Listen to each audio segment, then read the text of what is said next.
Шайлоодон кийин, мен да шайлоого чыккам, шайлоодон кийин ошо мага суроо бергенде ошо Өмүрбек Бабанов жөнүндө мен айткам.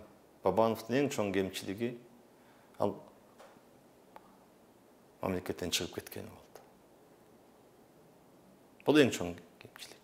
Мамлекет башына барган киши, ошо атандаш болуп барган киши, мамлекеттин жүгүн көтөрөм, элдин жүгүн көтөрөм, элдин жоопкерчилигин алам деген киши баарына чыдаш керек болчу. Качпаш керек болчу, кетпеш керек болчу.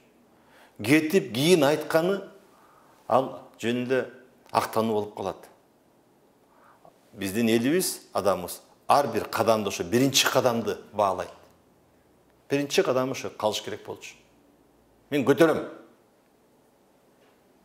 депчи. Көтөрөм деп.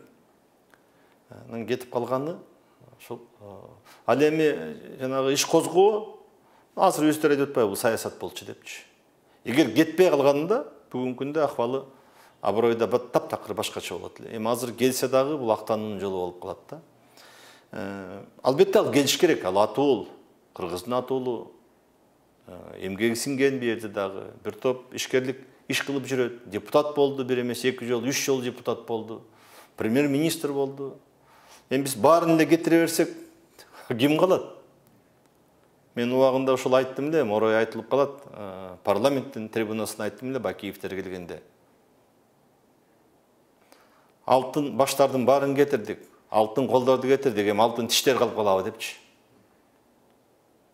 Биз жаштарыбызды дагы ошол өсүп келаткан балдарыбызды, уул кыздарыбызды баалай билишибиз керек. Аларды үстүгө эле чаа бербейчи. Акыл ошолордон чыгат. Күч, кубат ошолордон чыгат. Келиш керек.